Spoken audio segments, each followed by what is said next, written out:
నేను painting shop ఉంది, painting contractor రెండు చేస్తాను. నేను ఒక గత 5-6 మంత్స్ క్రితము ఒక అతనికి అప్పించిన, ఒక 3000 చేంజ్ అప్పించిన. ఆయన పేరు రాజశేఖర్, పెయింటర్ పేరు రాజశేఖర్. అతను తీసుకుపోయి రాంగ్ నెంబర్ ఇచ్చి అసలు ఎటు పోయిందో కూడా తెలియదు. కొన్ని నెలలు దాకా ఒక 3 నెలలు కలిసిండు ఆయన. కలిస్తే ఈ అడిగితే 2000 ఇచ్చిండు. సరేలే పోనీలని నేను 2000 ఇచ్చింది కదా లైట్ తీసుకున్నా. తర్వాత ఆయన ఫోన్ చేయలేదు, ఆయన నెంబర్ తీసుకోలేదు, ఆయన పట్టించుకోలేదు. నేను మొన్న సండే రోజు, పోయిన సండే 10:30కి మా షాప్ ముంగల ప్రోగ్రామ్ అయింది.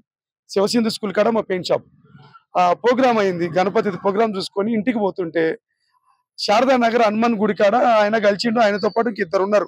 టింకు అంట, ఆయన పేరు చింటూ అంట, టెంట్ హౌస్ చింటూ అంట, శారదా నగర్ చింటూ. ఆయన వీళ్ళు కూర్చొని ఉన్నారు. నేను వెనక్కి వచ్చి మళ్ళీ తిరిగి వచ్చి, రాజశేఖర్ 1000 రూపాయలు కానీ అందులో నాకు ₹1 మిగలదు. వ్యాపారమే. వేరే వాళ్ళు అయితే గలీజ్ బుద్ధులు తిట్టుకుంటారేమో కానీ నాకు అవి కూడా రావు. నన్ను తిట్టుకుంటారు కానీ మీలాంటి వాళ్ళు 50 మంది అప్పితే 50,000 అవుతాయి.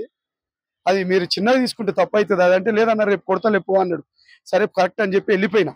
తెల్లారు అయిపోయింది. మండే రోజు ఏం లేదు, సండే 2 days తర్వాత మంగళవారం మధ్యాహ్నం 2ంటికి కాల్ చేసిరు నాకు. చేసి అన్నోన్ నెంబరు చేసి నా దాంట్లో ఫీడ్ గోల్డ్ లేని నెంబర్తో ఫోన్ చేసి, అన్న ఏడున్నావు అన్న అని అడిగిండు రాజశేఖర్. ఇంట్లో ఉన్న అన్నం తింటున్నా అన్న. సరే అన్న, భాగ్యలత హాస్పిటల్ కాడికి వస్తావా, నీ డబ్బులు నీకు ఇస్తాను, నువ్వు గలీజ్ బూతులు తిట్టినావు అంట అన్న, మా ఫ్రెండ్స్ ముందు అన్నాడు. అరే బాబు, నేను నిన్నెందుకు తిడతాను రా నాయన, ₹1000 తిట్టుడు ఏంద్రా నాయన, ఈ ₹1000 తిట్టుడు అది ఎక్కడ కరెక్ట్ అవుతుంది, అది ఎట్లయితుంది, సరే వస్తున్నా ఉండని పోయినా. పోయేతలకి ఫస్ట్ రాజశేఖర్ వచ్చిండు. అరే నేను ధర్మం చెప్తున్నారా, యాక్చువల్గా నిజంగా అతను నేను తిట్టలేదు, ఏ ఒక్క కూడా బూతు మాట అయితే నేను తిట్టలేదు. వేరే వాళ్ళు అయితే ఇట్లా తిడతారు అని గలీజ్ మాట తిడతారు, నేనైతే తిట్టదాల్చుకోలేదు ఎవరిని కూడా. ₹1000 అన్నాను తప్ప నేను అతను తిట్టలేదు అని మాట్లాడే లోపు వెనక నుంచి స్పీడ్గా బండి పెట్టేసి ఫుల్ తాగి, ఆ చింటూ, ఆయన విక్నేము అసలు పేరు రంజిత్, అలా రంజిత్ అనే అతను వచ్చి ఫుల్గా అసలు దగ్గ కానీ ఎక్కడ పడితే అక్కడ గుద్దుతుండు.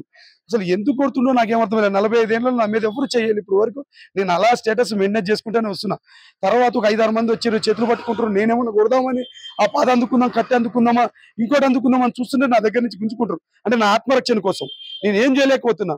ఈలోపు మా బాబు ఫోన్ తెలుసుకొని మా బాబు వచ్చిండు. మా బాబు వచ్చే లోపల 20 మంది జమ అయ్యి మా బాబుని జుట్టు పట్టుకొని వంచి 21-22 ఏళ్ల పిల్లాన్ని, తండ్రి కొడుకులు ఇద్దరిని ఒక దగ్గర వేసి ఆ గంజాయి బ్యాచ్ కొడుతుంటే ఇద్దరం తట్టుకోలేక మెల్లో చైన్లు తెంపి బట్టలు చింపి నానా బీవచ్చం చేసి, అక్కడ మా కాలనీలో నాకు సొంతం ఇల్లే, నేను ఒక 15 ఏళ్ళ నుంచి స్థానికంగా ఉంటున్నా. నేను హైదరాబాద్లోనే నేను చిన్నప్పటి నుంచి ఈయనే ఉంటున్నా. వాళ్ళు చేసిన బీవచ్చానికి మా పరిస్థితి ఇంకా ఎంత ఘోరంగా ఉందంటే అసలు దాన్ని జీర్ణించుకోవట్లేదు. వాళ్ళ పేర్లు ఎవరని తెలిసిందంటే తర్వాత మళ్ళా 2వ రోజు మా కజిన్ బ్రదర్ని నిన్ననే అటాక్ చేసినప్పుడు సీను అంట అతని పేరు, అలా గంజాయి బ్యాచ్ని ఎంకరేజ్ చేస్తే ఆయన పోచంపల్లి సీను, ఆయన రియల్ ఎస్టేట్ కన్స్ట్రక్షన్ బిజినెస్ చేస్తాడంట. వాళ్ళు కూడా ఒప్పుకున్నారు, గంజాయి బ్యాచ్ దొరికిన వాళ్ళు కూడా. సీనే మమ్మల్ని రమ్మన్నాడు, మీకు వసతులు ఉంటాయంట. అంటే ఏందో నాకు అర్థం కాలే వాళ్ళకి. మీకు డబ్బులు ఉంటాయి, వసతులు ఉంటాయి, మందు ఉంటాయి, రాండి అని పిలిచిండని ఆయన వీడియో కూడా మీకు నా కాడ ఉంది. మీకు మళ్ళీ మన మీడియా మిత్రులకి నేను సెండ్ చేస్తాను. వాళ్ళ వాయిస్ పోలీస్ వాళ్ళే తీసుకున్నది. డిపార్ట్మెంట్ కూడా చాలా సహకరించారు. ఎఫ్ఐఆర్ బుక్ చేసిన సిఏ గారు, ఐతనర్ సిఏ గారు కూడా న్యాయం చేస్తా అంటారు. కాకపోతే ఏంటంటే నాకు ఇంతవరకు ఎవరితో శత్రుత్వం లేదు. ఈ 45 ఏళ్ళ వయసులో నాకు ఎవరితో శత్రుత్వం లేదు. నాకు మాత్రం నా కొడుకుకి నా ఇంటి చుట్టూ తిరుగుతున్నారు. నా కొడుకు గురించి పోచంపల్లి చౌటుప్పలు, మన బ్రిలియంట్ కాలేజీ పిల్లలకు ఫోన్లు చేస్తున్నంట, ఈ నేస్కపోవాలి పలానా జులపాలు ఉండని ఈ పెద్ద మనుషులందరూ కలిసి. వాళ్ళు తెలుసుకొని ఈ వీడియోలు చూసి అయ్యో పాపం అనుకొని వాళ్ళు వెనక పోతురంట. ఇట్లా నాకు, నా కొడుకుకి, నా పిల్లలందరికీ, నా కుటుంబానికి, నాతో పాటు ఉన్న వాళ్ళకి ప్రాణహాని ఉంది. అది ఏదైనా జరగని మాకు జరిగితే మాత్రం ఈ ఎవరైతే ఎంకరేజ్ చేస్తారో సీను అనేటైనా, దీపావళి సందీప్ అనేటైనా, ఆయన ఇంటికాన్ని నిన్న గొడవైంది. దీపావళి సందీప్ అనే పేరు ఎందుకు వచ్చిందంటే నిన్న ఆయనే కార్లు వేసుకొని మా కజిన్ బ్రదర్ని తీసుకొచ్చింది కాబట్టి ఆయన పేరు వచ్చింది. ఇంతకుముందు నా గొడవలు ఆయన రాలేదు, నిన్ననే ఆయన ఎంటర్ అయ్యింది. మాకేం ఆలోచిస్తున్నామంటే ఈ డబ్బులు పెట్టి వీళ్ళకి గంజాయికి డబ్బులు పెట్టి వీళ్ళకి ఈ ప్రోత్సాహం ఏంది? మీకు కూడా ఆడవాళ్ళు ఉన్నారు, మీకు కూడా ఫ్యామిలీస్ ఉన్నారు, పిల్లలు ఉన్నారు. మీరైనా ఇన్ని జ్ఞానం ఉండాలి మీకైనా కానీ. ఏంది ఒక తండ్రి కొడుకుని ఒక దగ్గర వేసి కొడితే మీకు సంతోషమా? గదే మీరు ఎంకరేజ్ చేసేది. మీరు పెద్ద మనుషులా?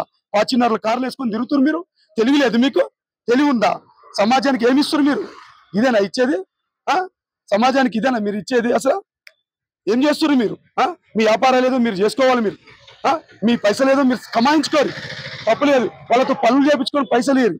కొత్త పుణ్యానికి పంచాయతీలు పెట్టించి 1000 రూపాయల పంచాయతీని మీరు వాళ్ళకి తాపిచ్చి వాడు అందరూ చెప్తున్నారు రాజశేఖర్ అనేటోడు. ఇంత ముందు కూడా చెప్పిన శ్రీనివాస్కి కూడా, పోచంపల్లి శ్రీనివాస్కి ఏమని, నాకు మా అన్ననే దిక్కు, మా అన్ననే కథ, మా అన్ననే ఇదని. నాకు కానీ, నా కొడుకుకి కానీ, నా భార్యకు కానీ, నా బిడ్డకు కానీ, నా వాళ్ళకి కానీ చిన్న ముళ్ళు గుచ్చుకున్నా ఏది జరిగినా వాళ్ళే కారకులు, మేలు కారకులు వాళ్ళే. ఇక ముంచి నాకు ఏదైనా కానీ వాళ్ళే తప్ప ఇంకెవ్వరు లేరు మా వెనక. 3 రోజుల క్రితం జరిగిన ఘటన ఏదైతే ఉందో దాన్ని నేను ఖచ్చితంగా తీవ్రంగా ఖండిస్తున్నాను. ఎందుకంటే ఏదైనా విషయం ఉందంటే సానుకూలంగా కూర్చొని మాట్లాడుకోవాల్సిన అవసరం ఉంది. అట్లా కాకుండా మరి రాజశేఖర్ అనే వ్యక్తి ఇతనికి డబ్బులు ఇవ్వాల్సి ఉండి మరి వేరే బ్యాచ్ ని, అంటే వాస్తవంగా చెప్పాలంటే వాళ్ళు సహజంగా మాకు ఇక్కడ కాలనీలో కనిపిస్తూనే ఉంటారు.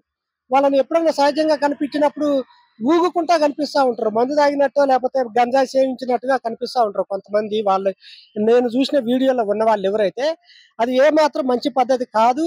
మరి మిత్రుడు రోషి తనకు జరిగిన దాన్ని మా యూనియన్ ఆధ్వర్యంలో తన సమస్యను మాకు విన్నవించాడు కాబట్టి నేను యూనియన్ ప్రెసిడెంట్ గా దీన్ని ఖచ్చితంగా తీవ్రంగా ఖండిస్తున్నాను. ఖండించడమే కాకుండా ఇలాంటి వాటిని ఎట్టి పరిస్థితిలో యూనియన్ పరంగా సహించము. తనకి కావాల్సిన సహాయ సహకారాలు మా యూనియన్ తరపు నుంచి నేను ఖచ్చితంగా అందిస్తాను.